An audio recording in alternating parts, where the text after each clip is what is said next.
Chicago doesn't just celebrate the holiday season, it decorates and it pours them. I'm Sylvia Perez, and we're at the historic Berghoff restaurant, decked out for the holidays with food journalist Monica Eng and brewmaster Jim Riggs.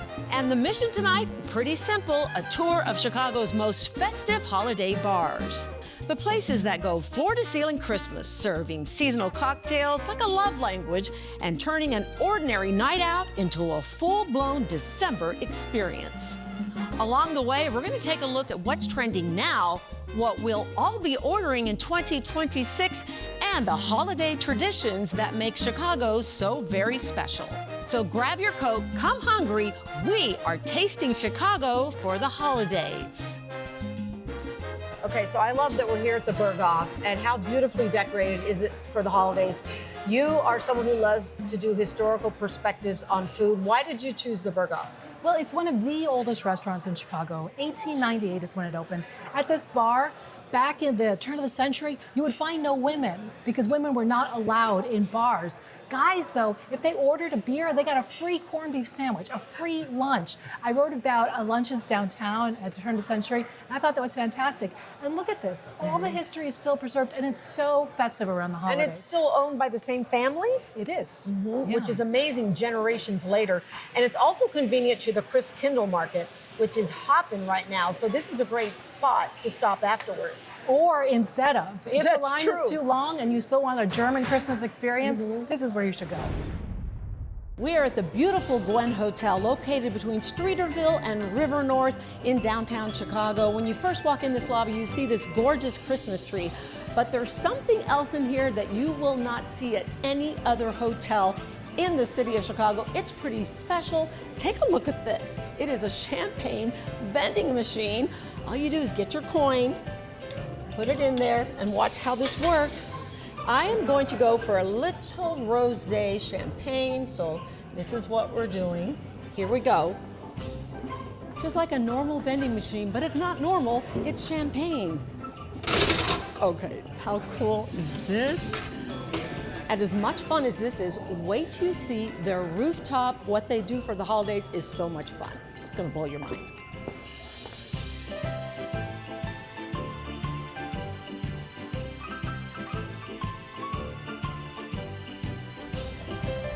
We are joined by Jason Sandberg. He is the director of restaurants and bars here at the Gwen. Thanks for having us. Oh, my pleasure. Okay, this is incredible. Tell me what it is you guys do every year when you transform this. Yeah, absolutely. So the Gwen is our annual curling tradition. We're really well known for this, doing this every year, coinciding with the Mag Mile Festival of Lights, continuing all the way to March.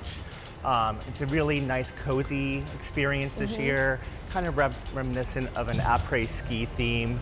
So we are offering some seasonal drinks, partnering with Minden Mills, a single estate distillery out of Nevada.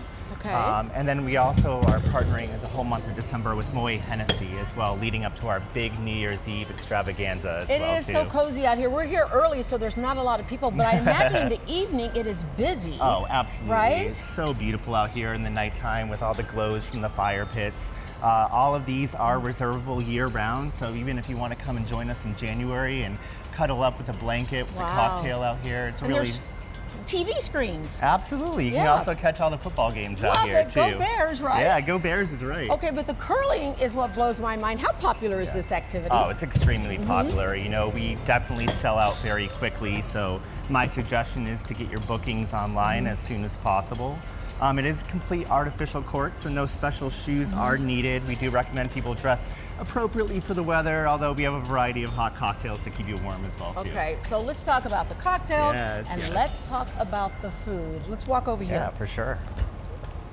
I absolutely love this, Jason. You guys even have cozy little blankets for people to stay warm. Tell me about your theme here and what was your goal? Absolutely. So we're kind of taking inspiration from an après-ski. So you'll notice the snowshoes, the skis, kind of leaning towards, like you're, just got back from skiing in the Alps here. I love it. And then, because of this, you also did food kind of with that same theme. Let's talk about Exactly. what we're looking at now. So we have a Bavarian pretzel with 3 different types of spicy mustard. grilled bratwurst served with our house-made fries, pork schnitzel strips with a brown onion gravy as well too. And then all of our curling reservations actually come with some complimentary cookies from our pastry chef. Only available by pre-order. We do have these fondues, which are extremely popular. This is so incredible. photogenic. Yeah. This is the s'mores chocolate fondue served with cacao berry, dark chocolate couverture with house-made torched marshmallows. Very, very fun. For people who want to come out, how long will this be going on? So we just started this past weekend, running all the way through the first week of March. I love it. So plenty of time. And we haven't covered yet the cocktails. Tell me about those. Okay, so for our curling experience, we have partnering with Minden Mill. So we have some spiked hot chocolate here. It has a little bit of a spice to it with some cinnamon liqueur, some chili, Minden Mill single malt whiskey. We have a single mill bourbon hot toddy that has just a little touch of ginger in it as well too.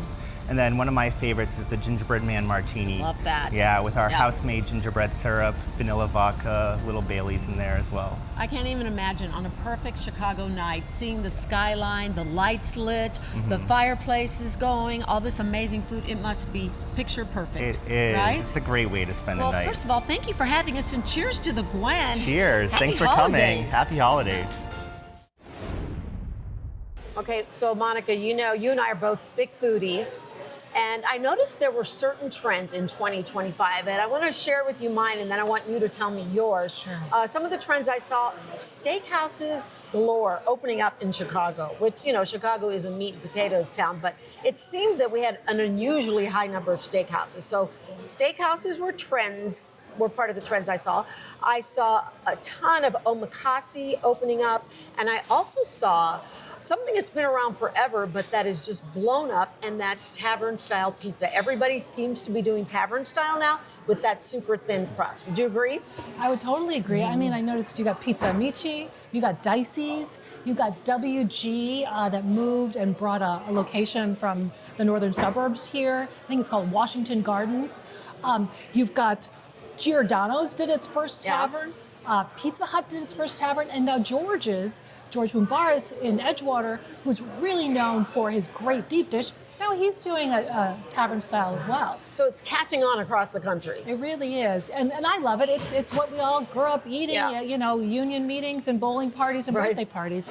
Now other people are getting into it. Well, explain how the whole concept of tavern style came about, because there's a fun story behind that. There is. I talked to Rose Baracco, who's the granddaughter of Vito and Nick's, and she said that when her dad was coming home from the war, he called his mom and in World War II, and he said, hey, you know, there's a lot of pizza here in Italy. I'd like to do something when I get home. And so she started working on a crust. And Rose said it was very different from the crust that her grandma had made before, which was more like grandma-style pizza or sort of Sicilian. It was much thinner, and because they had taverns. And there were a lot of actually gas onion salesmen who were going tavern to tavern saying, hey, you should really get a gas oven, this new thing called gas ovens. And because we can really up your profits. How can we up your profits? By having you serve this thing that's really not many ingredients at all. It's very thin, a little bit of cheese, a little bit of sauce. This salty thing, you serve that in your bar, and guess what? People are going to be very thirsty, and you will sell more beer.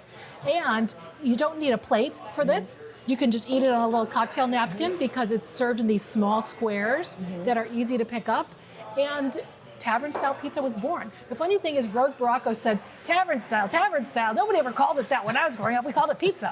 And to this day, they're still open after all these years, selling what some say is the best tavern-style pizza in Chicago. And then some of the other trends, let's go back to omakase. Explain what that is and what's going on with that. Well, traditionally, it would be a way to eat in Japan where the chef, it's like a tasting menu, but often you're at a bar, and it's a tasting menu where you say, I'm putting my meal in your hands. Please just serve me lots of small plates of delicious things. Chef's choice, basically. Basically a chef's choice. You say, I trust you, please feed me well. But now it's expanded into things like taco omakase at Carino. Yeah. Did you say a cocktail Yes, omakase? a cocktail. Dearly beloved, the bar is doing a cocktail omakase. Yeah, and they're doing some fun little bites on top of the mini cocktails. Oh, yeah, that very sounds cool. great. Yeah. And so I guess it's a way of trusting the chef and doing a tasting menu that is just a slight twist from the traditional tasting menu. Speaking of, one of our biggest tasting menu restaurants in Chicago, got a little not great news this year. Yeah, let's talk about that because Alinea lost a Michelin star. That was huge. That was a shock to a lot of people. That was enormous news. Some people weren't super surprised because my podcast co-host, Louisa Chu, had also dropped their rating when she reviewed them. Maybe it's just a case of it's 20 years old now, is it? Yeah, it's been around that long. And now they just need to reshuffle. It can be devastating for some restaurants, but I'm hearing it's probably not going to change that much for them. I would think that Grant Achatz, the chef, would probably say, okay, I'm going to show you, and next year he's going to get that 3rd star back. But what's ironic is the Rob Report. Are you familiar with the Rob Report? They just voted them the best restaurant in the world, I believe. Oh, wow. Isn't that Okay. funny? So good news, like a bad news week here. or two after they lost their Michelin star. So, And Time Out, the Time Out International just named 5 of Chicago's restaurants as the best in the world. And they are Alinea, Ever, Smith, Boca, and Oriole. oh, really? So wow. still in that rarefied air. Okay, and what is it about Chicago you think that, I always think is it just because we live here and we know, but what is it about this city that we have the most amazing food city? I would easily say one of the top 5 in the world, but I'm biased. I would say we are the top. Yeah, thank you. I think it's, it's kind of like I have in my book, it's the intersection of cultures. And, when I talk to folks from New York, they say the great thing about Chicago is your rents aren't quite as high. And so you can have more experimentation. You don't have to go with a safe bet every time that all of your investors will definitely say, okay, we can get on board with that. You can be a little funky, like another restaurant that opened this year, Feld. Yes. It got on the Michelin star. It got its first Michelin star this year. It was a rocky start at the beginning, but it was this young guy, Jake Potashnik, who'd worked in from Chicago, who'd worked in who'd worked in Europe, and came back here. And I remember him calling me and said, Monica, I want it to be farm to table. I want to pay a living wage to everyone, and I want to change the menu every day. Every single day. And I said, I think you're being a little too ambitious. And now joke's on me. He got his first Michelin star, and he's celebrating like crazy. And it is very experimental. He didn't have to do a cookie cutter thing. And maybe that's what Chicago's all about. It's interesting because I interviewed him before he got that Michelin star earlier this year. And I remember him saying that he changed his menu every single day. Most chefs would say that's just not possible. But he is doing it. And what makes the story even more interesting is that the year before he opened, you'll remember, he documented everything on TikTok. So he got this huge following. Yeah. And then he opens. Lots of expectations. Yes, and the reviews were not so good. Yeah. And he was determined. There was a lot of critics, and he was determined, and he got that first Michelin star. He is truly an inspirational story of someone who was not going to accept that he wasn't good enough. I do like a fancy restaurant, but I have to say, I like sort of more down-to-earth ones. I loved Rendang Republic. I love Indonesian food. We haven't had much of it in Chicago. Those places have left and gone. And so Rendang Republic by John Avila, it's fantastic. It's got one of my favorite dishes in the world, and that's rendang, which is kind of like an Indonesian curry. It's this really deeply spiced sauce that you can cook beef or chicken in. It's kind of like the chicken adobo or curry of Indonesia. Everybody's mom does it differently. Yeah. And it's really hard to find. And he used to work with Kevin Hickey. And he's this really terrific chef. But he also has Kevin Hickey's hot dogs that he does in Indonesian flair. He does? Okay. It's in Wrigleyville, and I hope that doesn't end up making it difficult to succeed because maybe Wrigleyville folks aren't always looking for Indonesian food. Right. Oh, But look at I here love what that. we have as we Wow. here we go. This is classic Berghoff, right? Yes, And you can't schnitzel do with an egg. schnitzel with an egg without having their pretzel as my well and their gosh, dipping you sauces. got it Thank all. you. Oh my gosh. Look at this. This feeds a family of 4. Yes, I think we will be well fed. And then looks like we have a little beef here with the Yeah. Yep, very nice. And then I said the pretzel and the dipping sauce. And you know what I've really loved this year? The way Chicago has come together to support communities affected by these immigration raids. I mean, communities that had just been devastated, where you just weren't seeing anybody walk down 26th Street in Little Village or Pilsen or parts of Belmont Cragen. I love how people said, let's get together and do a taco crawl. Let's get together and buy the entire inventory of this elotero today. Buy them out so they can go home and be safe. Yeah, you reported on that. So people were going out there to try to take those street vendors off the street so they didn't have to worry about, getting picked up by ICE. Yes. And they were literally going out there and just buying everything up. Yep. Give me all your tamales today. Give me all your corn today. What did you see while these raids were going on? Because Chicago was really kind of the focus of the nation. Yeah. As ICE had converged on our city. What did you see when you describe what that was like in Little Village? Because food is such a huge part of any community, and especially there. What are you going to remember about that? Well, I remember the devastation and the fear on people's faces. My family, we would try to go every weekend to do brunch on Saturday and Sunday, and we would speak to the servers who were still working. A lot of times they didn't want to speak Spanish. They would put out servers who only would speak English, but sometimes we were able to speak Spanish to them. And I said, well, what are your hopes? And they said, our hopes are that it's going to be over one day. And they said, our workers are terrified, our cooks are terrified, our customers are terrified to come in. I mean, we sometimes would be the only table there on a Sunday morning. And last weekend I went to Canton Regio on 18th Street in Pilsen, crowded. I was a big crowd on Sunday morning, and I was so happy to see people were back. They're back. Still ahead, one of the coziest holiday pop-ups in the city, tucked into West Town, with some boozy classics, comfort food, and a back room that feels like a winter escape. And then later, we're going to show you a holiday bar that goes all in on Hanukkah, so don't go anywhere.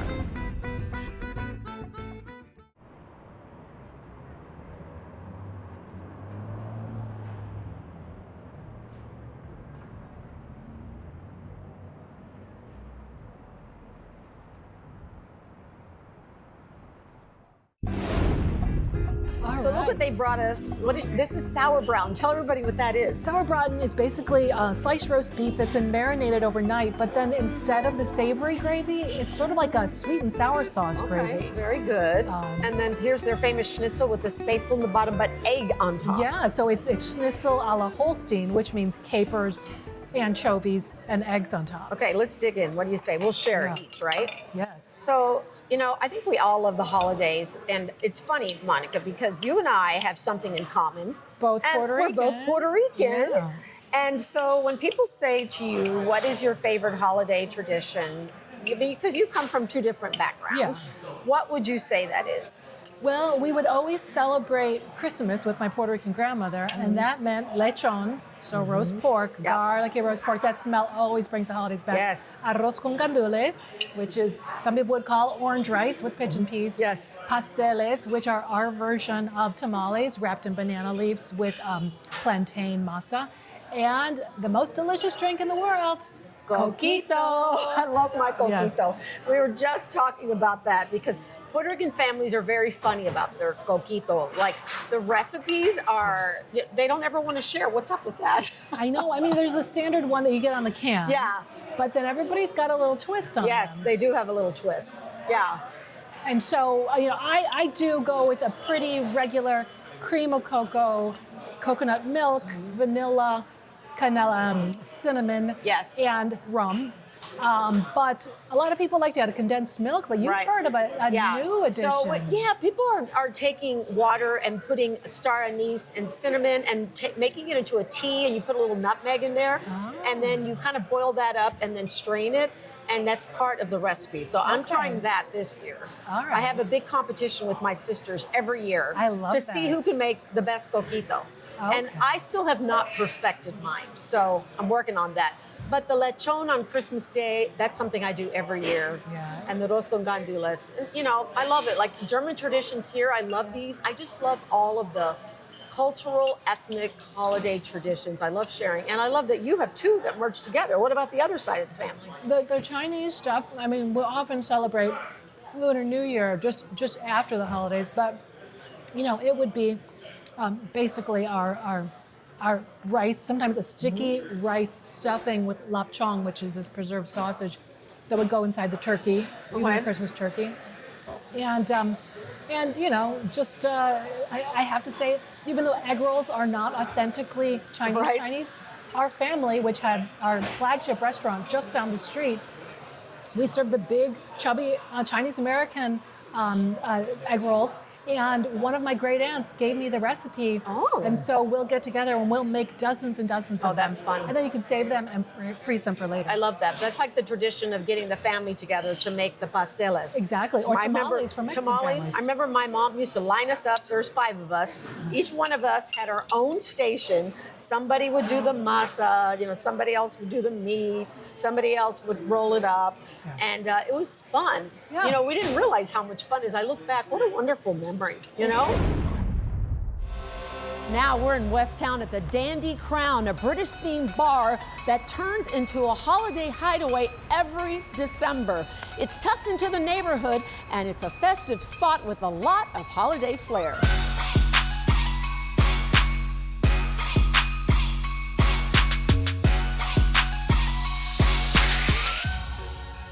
This place is screaming Christmas, and we are joined by Chaz Allen.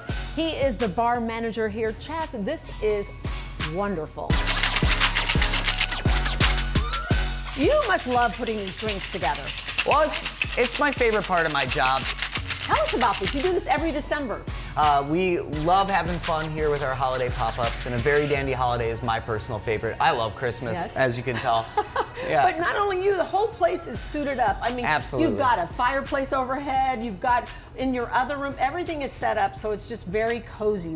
What kind of feeling are you trying to portray here? Well, it's that nostalgic, wonderful feeling of the most wonderful time of the year, I guess. Awesome. Right? But then what's even more fun is these drinks that you guys do. Tell me, you have Got a quite lot. the setup over here. What do we have? I love them. So we have an amazing espresso martini here with maple syrup. I named it after the elf quote. Syrup and coffee, why didn't I think of that? Okay. I have a mulled wine, just like at Chris Kindle Market downtown, but Okay. I think it's Oh, better. here we go. I got some eggnog. I made this eggnog super boozy. Okay. And is it's that why they're really in these tasty. little bitty shot They're glasses? little, they're Yes. small but mighty. Small but mighty, love it. And what Yeah. else? I have an awesome old fashioned where I melt down Werther's candies into the bourbon, and it's wow. called Grandpa's Pocket. I love it. And then it looks like you have a very large Santa. I'm hoping this is for more than just one for person. you. No, it's just for Yes. you. It's actually it serves 6 to 8 people. Okay. It's basically a rotating holiday punch. We keep it very Christmassy in there, Yeah. but Well, you've come up with some great ideas. If you look Thank at the you. menu, the offerings are so much fun. But what are you going to make for me now? ooh, I heard you like the Grinch, so I I'm going do to make love you the Grinch. a Grinch-themed cocktail. Okay, walk me through what happens here. Absolutely. I have this green stuff. What is this that green is stuff? rum and melon liqueur. Okay. So that's going to go in there. I have fresh lime juice. Now, is this going to be boozy? It's not too boozy. It's a normal cocktail, Okay. I would say, but Normal. it's not boozy. This is a fresh ginger syrup I make from Ooh. raw ginger. Oh, yum. It's delicious. And then a little bit of pineapple juice. Okay. That's all there is, huh? Nope. Oh. Jalapeno. Oh, I love Makes it. it a little spicy like the Grinch, right? Okay, so we got a little spicy Grinch kick in there. Yeah. Right? Making people smile through cocktails is really that makes me happy. Yeah, and then the reactions you get, I'm sure, are just priceless, right? Absolutely. Yeah, okay, here we go. Oh, look at that. Oh, it's green, very It's much like the Grinch. green. Wow. It's Grinchy and green. So how late do you guys stay open? So Monday through Friday, we're open till midnight, 3 to midnight, and then on the weekends, we stay open till 2 and 3, respectively. another one. Don't worry. Uh-huh. You It's not top it too off. spicy, but it's very Okay. Grinchy. Okay, can I take a taste? Absolutely, Okay, please here we do. go. I hope you like it. Oh, it's good. Yeah. Ooh, I just got the kit. Heck yeah. Okay, but there's so much more than just this beautiful bar and the fireplace and these amazing cocktails. We want to take you into the back room. Wait till you see that setup and wait till you see the food. Can you follow me? Yeah, let's go. It is so cozy in here. Is it always like this, even in the dead of the winter? Yeah, it stays warm because of all these beautiful fire pits. It's, And oh, it's so cute. And when it's 20 below, what a fun place to escape because you still feel like you're outside and you're in a winter wonderland. But now we're talking food. And you were saying you're very proud of your food. I love the food here. Yeah. Our chef does an amazing job. Okay, so what have we got? So starting here, we got the bacon flatbread. This is delicious. It's super crispy and thin. Super good. I love Okay. it. We have a lot of dips on our menu. I like It's dips. easy, right? Dips are great. Yeah. We concentrate on like shareable, fun, Yeah. cozy Get drinking everybody food, right? involved, right? Yeah, so I have an elote dip, which is, you know, like your corn Mexican and corn, yeah. Mexican corn Uh-huh. dip. It's absolutely delicious. And crab dip if you're That looks feeling good. a little fancy. Okay. I love that. You're feeling fancy? I'm feeling fancy. You know it.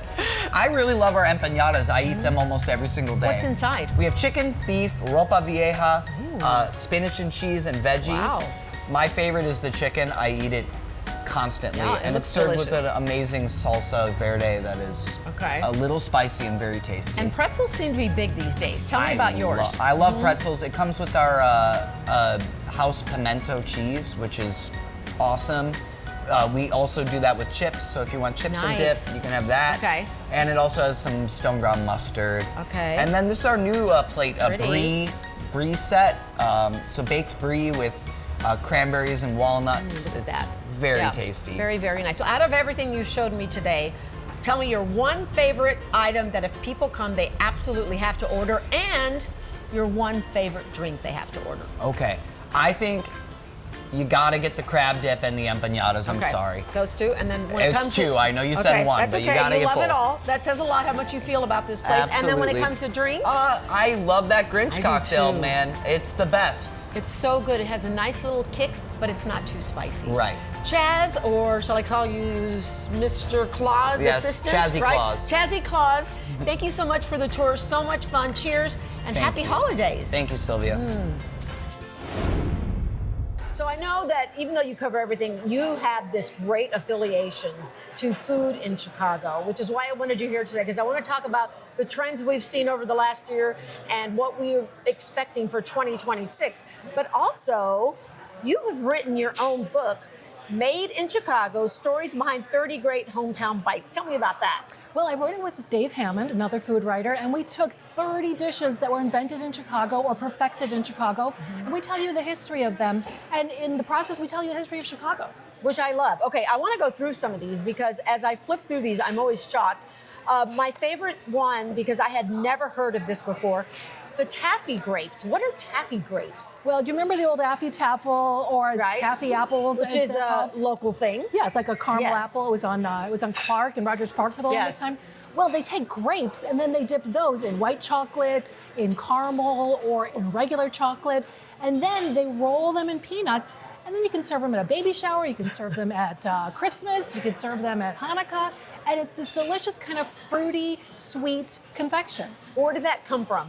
Well, Who came up with that's the one idea? of the things. I talked to a few people who said that they invented them and it wasn't quite clear, but you find them mostly on the south side. You can also find them downtown in a lot of places like JJ's Fish or submarine shops or fried chicken places. And they're kind of like this light dessert, and you only really find them in Chicago. And I love that because I've been here for a long time, Monica, and I never heard of that. Okay, some of the other things like the jibarito, that's a Chicago thing. Absolutely. That was invented in the late 90s at Rican restaurant near Division and North Avenue. A guy was looking at a newspaper. He saw a recipe for something called a sandwich de plátano, and he made it, served it, decided to call it a jibarito. And as you and I know, that means someone from the hills. in Yeah, the hills of Puerto Rico, yeah. And now it's all over the nation. Yeah, in fact, I understand at one point most Puerto Ricans didn't even know what it was because it did start here in Chicago. Exactly. Now everybody knows what it is. Yeah. Okay, and then pepper and egg sandwiches. If you're not from Chicago, you're not necessarily familiar with that. Yeah, I think they may have traveled to a few other Midwestern Catholic towns, but basically at our Italian beef places, they're not serving a lot of beef in big Catholic areas on Fridays during Lent. So they just grabbed a couple of eggs and they had some peppers around because you serve those on beef. They put them in a roll and there you go, pepper and egg sandwich. You can eat it on Fridays in Lent. I love it. And what would you say is the most unusual thing in this book besides the taffy grapes that maybe people who aren't from Chicago don't know about? That has to be the Jim Shoe. And that is a mashup of Italian beef or roast beef, corned beef, and gyros, all on one roll with what's called gyro sauce on the south side. You may also know it as tzatziki, and then some jardinera. And if you're really lucky, they won't put it on a roll, but they'll roll the whole thing in a giant flour tortilla and deep fry it, and that's called a super crispy jimshu. Jimshu, and the name Jimshu. It's unclear. Sometimes it's J-I-M, sometimes it's G-Y-M. Some people suggested maybe it was like Jamashed, which is a Pakistani name, because you really only find it in Pakistani, Palestinian, or Egyptian or Jordanian-run sandwich shops on the south side. Coming up, we're talking 2026 trends with Monica, a little affordable opulence, and some classic cocktails. And then Wrigleyville, where one bar turns the whole place blue and silver for a full-on Hanukkah celebration. Stay close.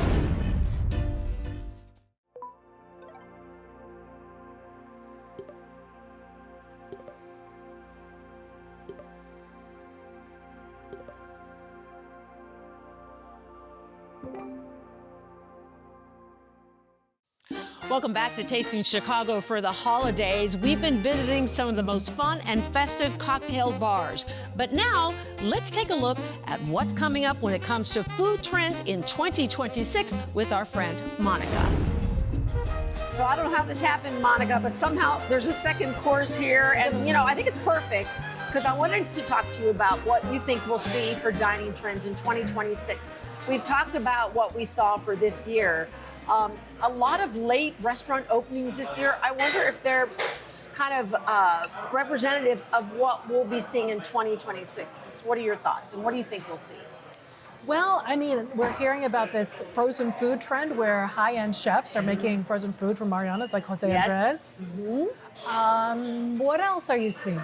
Well, I'm hearing martinis are making a huge comeback. Classic cocktails Right? in general. I do this column called Happy Hour Hop, and people are doing classic cocktails all over the place. Gus's Sip and Dip. They want to make the Rich Melman plays. Let us entertain you. They want to make cocktails affordable again. And here's a tip. The happy hour after 9 p.m. Wednesday through Friday at RJ Crunt's, $5 for $5 martinis. Wow. Are those teeny martinis? No. Because I've seen a lot of those. Regular size. Really? And old fashions. Wow. And espresso something or amarettos. Okay. It feels like such a throwback. Yes. It's funny because Gus's Sip and Dip, I think every drink is what, $15 or $17? What is it? It's something like that, it's right? low. So, which, for a big city, that's pretty good. Yeah. And so they're all about going kind of retro, think Mad Men with a twist. With like sort of wood paneling. Yes. It looks like your cousin's basement in the 70s. And he's got a French dip. He's like, I was talking to Rich Melman about it. He said, I just want to be unapologetically nostalgic. Caviar apparently is making a huge comeback. I'm hearing a lot about affordable opulence, and I've noticed people are putting caviar in everything. Yeah, right? Jake Melnick's is putting it on their chicken wings. I guess if you want to add an extra boost of umami and salt, and you have a little extra money, if you get to do a little dab of caviar, there you go. I saw the Alston has a big pretzel like this with caviar on top. Oh, salt on salt. Yeah, but it's interesting though, as you take a chunk there, because caviar is kind of a food that people used to think that was only for the rich and famous, but I do think it's starting to become much more mainstream, right? And you see it now almost in every restaurant, and what's interesting about it too is how some very well-known and delicious caviar is really being grown in the United States now. Oh, I didn't know that. Yeah, and because a lot of people think, it's come from Russia or it's come from some other European country, but Americans seem to be trying to get a grip on caviar here too. There you go. And then other trends. Teeny martinis, I think, are last year, right? Yeah. But if I think about other foods that we'll be seeing more of, the thing I go back to is non-alcoholic drinks. Oh my gosh. I NA think drinks that is huge. having a huge explosion. Yeah. Right? And you're seeing even, though with mixed success, non-alcoholic spirits. Yes. Sort of like non-alcoholic gin, vodka, Yes. and whiskey. Tequila, gin, yes. Some are more successful than others, and non-alcoholic wine is still trying to get there. Non-alcoholic agree. beer, I think, has hit a peak. Some of it is really I delicious, agree. including the Athletic brand that's here in Chicago. I think non-alcoholic beer, of all the NAs, that's the one that has totally nailed it. Yes. I have found some champagnes are starting to get a little closer, but they do often still taste like the delicious Martinelli's grape that we It's get grape from the juice. grocery store. But one of the things I learned, because I interviewed a couple who own a non-alcoholic bar, they said the problem with a lot of these non-alcoholic spirits is people want to drink them so that when they have an NA tequila straight, you can't drink it straight. It's meant to be mixed as a cocktail. Yeah, so you can mask how bad Right, it is. but I think we're seeing more and more NA, and I believe that that's as a result of a few things. Some people are tired of what alcohol does to them, and the younger generation seems to be kind of moving away from that as well. They want non-alcoholic. Yeah. One thing I hope will be a trend is more sustainability. I recently did an interview with an author who was nominated for a Beard Award, Mark Easter, about the most sustainable foods you can eat. What I learned, shellfish, baby. Enjoy those mussels, enjoy those oysters, those clams, the scallops, because those actually pull carbon from the air to make their shell, and they're some of the best ways to sequester carbon and to naturally clean the waters. I did not know that. And they're also great for you because they've got omega-3s. So, go and feel great about getting those oysters and champagne. We're here in Wrigleyville, where every December, a lot of the bars convert into what's known as Wrigleyville Wonderland. Most of them are Christmas pop-ups, but not here at the Graystone. We're talking everything here is all about Hanukkah. And to tell us more about it is owner of the Graystone Tavern, Kyle Bagley. Kyle, thanks for having us. Great to have you. Good to see you. Great to see you. Tell me how this theme came about. You're the only Hanukkah bar themed in Wrigleyville. Yeah, we think maybe in the entire nation, Yeah. So we're pretty proud of that fact. So how did this come about? My partner, Sam Stone, we've always tried to, kind of go down a different path, and everybody else was doing Christmas, so Sam thought of the idea of what if we do something for our Jewish friends and do a Hanukkah pop-up? And that's how it simply started. And so how many years now have you been doing this? This is since 2019. Wow. Okay, so what do your Jewish friends say when they come in here? Because it probably kind of feels good. You don't really get to find Hanukkah bars. You too don't, much, right? Yeah, everybody's really grateful for it. Yeah. It's like Hanukkah doesn't have the same luster as Christmas, Right. and we get to celebrate Christmas for 25 days, right? And Hanukkah, they kind of got gypped and only had 8. So we keep it going for till all the way to January 5th, so we keep it going for a long time. But we wanted to give our Jewish friends somewhere where they could celebrate and we could share the Hanukkah traditions and kind of be ourselves, but also appeal to the broader audience and introduce people to Hanukkah, because before we did this, we didn't have very much knowledge of it either. So it's been a learning process for everybody. Absolutely. And I love it too because you have literally decorated everything in blue and silver from floor to ceiling. And you also are doing these fun Hanukkah-themed drinks. Tell me about these. Well, What do we we'll have? start here with our world famous Gelt Martini. Gelt Martini. Gelt Martini. Gelt Martini. Yep. Okay. What's in this? It's got stateside vodka, a little bit of Bailey's chocolate, and some cream de cacao. That sounds delicious. And then we use a blue sugar rim, Okay. and we give you a Gelt coin so you can get even more sugar overload. Very cute. Okay. This is the Maccabee Margarita. So we use Terramana tequila. It's got honey, strawberry puree, fresh lime juice, triple sec. We shake that all up. I see 4 straws here. This is very large. This is for us to share. Okay. What's in there? Some kind of yummy punch? It's our mega mensch mule. So we Easy for you to say. Yeah, right. The alliteration, I've got it down. So we put some stateside vodka in there, ginger beer, some strawberry puree, and a little bit of lime juice. I love it. And even look at the menu here. I got to show you guys this menu. Super cute. And you first walk in, and this looks adorable, small, and intimate. But there's a whole lot more in the back that you have to see. So, Kyle, let's head back. Let's go.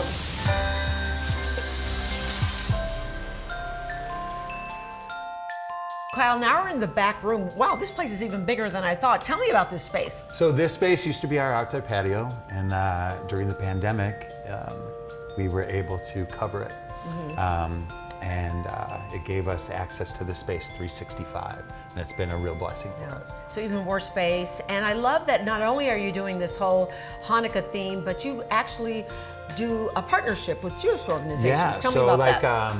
In discovering what we didn't want to offend anybody, right? Mm-hmm. So we talked to some of our Jewish friends, and we ended up meeting with the organization Shy Tribe, and kind of went through the things that, you know, like we didn't want to name something and have it be offensive, Sure, right? So because you're not Jewish. we're not Jewish, Yeah. no. But and through that introduction, now we do events with them. So they do like dreidel tournaments and other things, mixers and other things like that. That's great. And Yeah. then you've got your Jewish themed foods Yes, here. Let's now, talk about this. What we're do we not have? a kosher kitchen. We want Okay. to make sure that everybody's aware of that, you know, but we do a traditional latkes preparation. We do challah bread grilled cheese with a beautiful tomato soup. That's brisket. Okay. So it's a brisket sloppy Joe. This is Now, our what is that?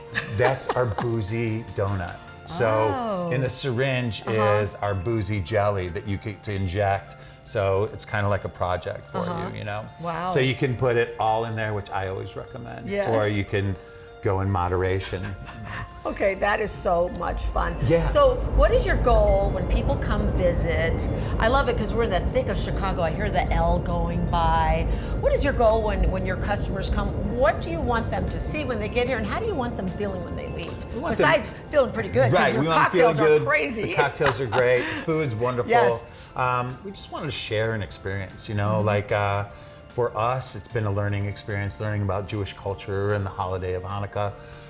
So, you know, we get to introduce it to people that aren't Jewish, you know, like the bulk of our regulars aren't Jewish. So it's a great way for people to understand, you know, that everything can be celebrated, you know, and even for guys that aren't Jewish, you know, we can embrace that culture and bring it to the masses, if you will. Very fun. Cheers to that. Delicious. Thank you, Kyle.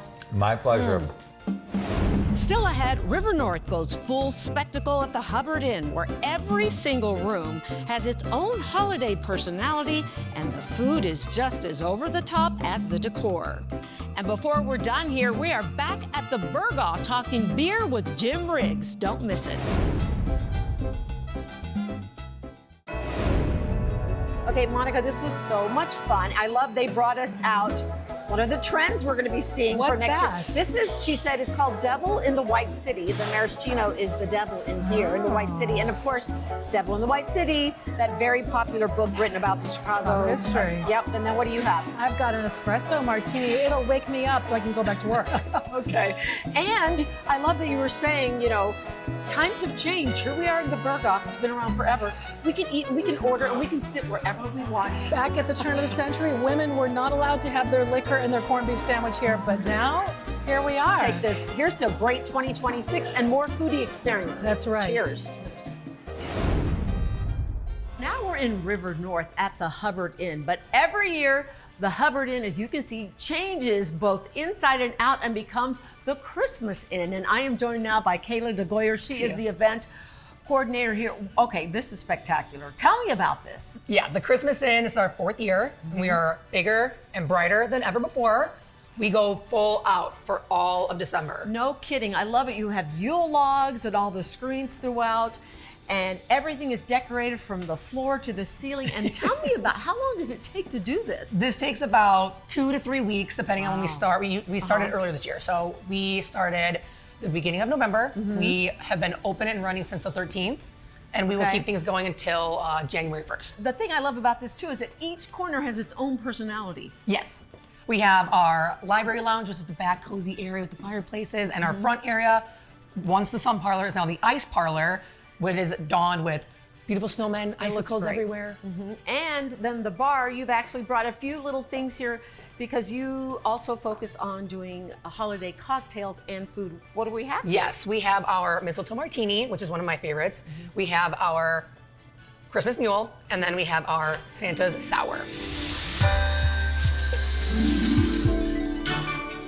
Tell me about the area we're entering now. We are entering the ice parlor. We've got snowmen and icicles.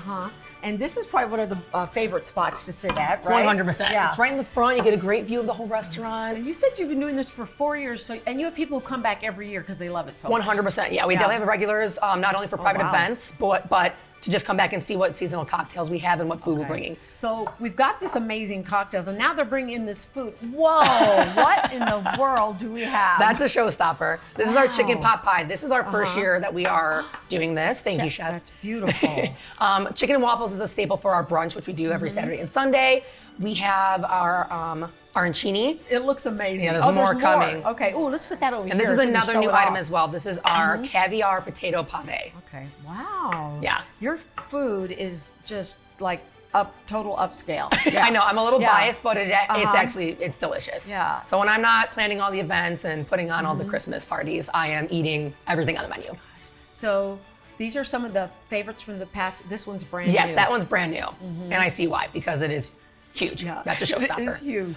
So this is something, you guys are open, what are your hours during all of this? So we actually are opening earlier than we have before. We're opening at 3 p.m. every day. And then brunch is 11 a.m. every Saturday and Sunday. And can we do a little taste test? Yeah, what do you have your eye on? How does one begin with this? Do we know? I'm not sure, but I think we can learn together. Okay, let's do it. Okay. Here we go. Ready? Yeah. Go.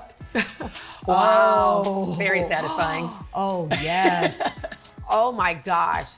Look at this crust. Aside from tasty, I'm sure this is kind of fun for people to do together. Oh my gosh. Look at this. Okay, let's take a bite. Taste test. Oh, look at that. Oh, Whoa. yeah. This is beautiful. Yum. Oh my gosh. I'm a little nervous here. What do we think out of 10? 10 out of 10? It's amazing. The crust is incredible. Right? Great job, Chef. These are mini beef Wellingtons? Yes. I have one over here. Those are a big seller on our events kit, Yeah. too. Okay, I'm cutting into this. Oh, look at this, you guys. I gotta turn this so the camera can see that. Yeah, we'll Oh, get a that's close up. gorgeous. Is this a regular? Is this one that's been on the menu? Yeah, so we do that as a feature on our private event menu. But we also have it on our normal menu because of how popular it's been. I get it. Yeah. So good.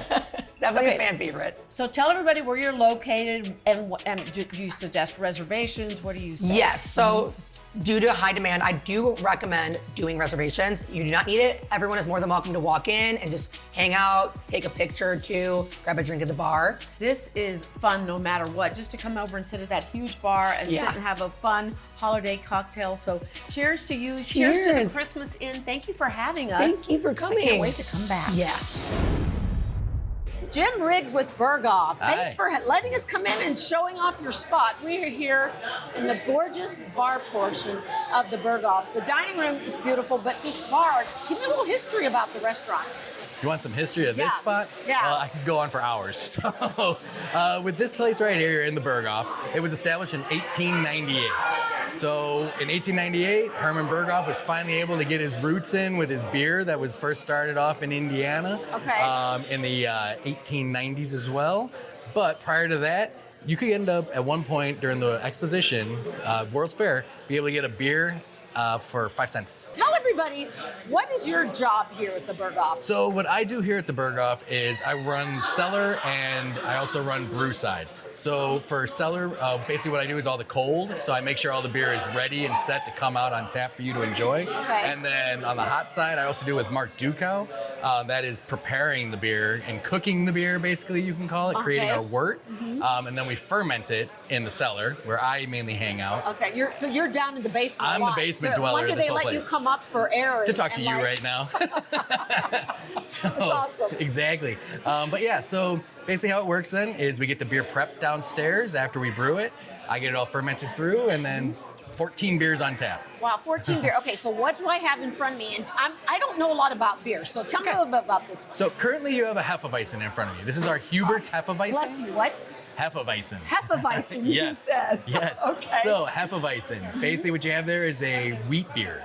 Wheat beer. So it's a heavy wheat beer, 60% wheat in your malt carry. So you're gonna end up getting a beer that's gonna have like a nice banana, kind of clove kind of undertone, a little bit sweet, a little bit it's nice. fruity, and it's one of our most popular German styles here that we serve. Okay.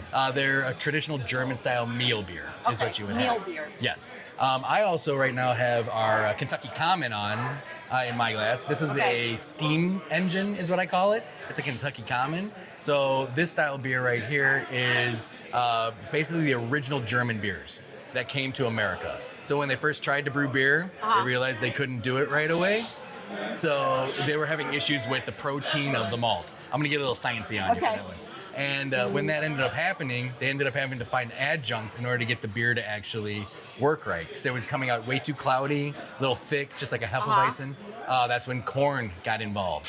So then corn and all the other malts started happening, and we were able to get beer again here in the United States. Wow, this is truly an art form. Yes. I mean, the restaurant opened in 1898 in Chicago. So when you think about that, that's like many generations back on people that are actual Chicago dwellers. Yeah, what does your family think that you ended up at the Berghoff? Oh, they love it. Yeah. I thank my mom on this whole situation actually, because originally I did a lot of like home brewing and then ended up winning those little home brewer awards.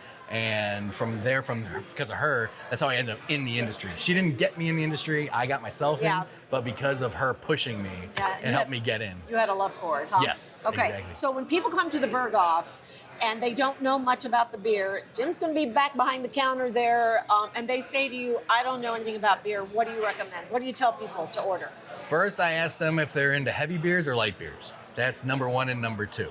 If you want a heavier beer from us, you can go and get our Scottish ale that we have on right now called the Going Plaid. That's going to be a nice 9% style beer, so it's a heavier wee heavy. If you just want a session beer, a classic table beer, classic beer, we have the Open Check that's on tap right now. We also have our Helles Lager, What the Helles is what we call it. So yeah, we have a few beers along those lines. So we have light to heavy and dark. How do you say Merry Christmas in German? I don't even know. Do you know? I should. My mom's German. That's okay. Let's do this. Cheers and Merry Christmas. Cheers and Merry Christmas to you as well, definitely. And that's our holiday toast to Chicago. We want to thank our friend Monica Eng from Axios Chicago for her incredible insight, and Jim Riggs for the holiday pours at the Berghoff. And to all of the places that allowed us to stop by, thank you for your hospitality. I'm Sylvia Perez. Wherever you celebrate, however you celebrate, we hope it's delicious. Happy holidays, everyone.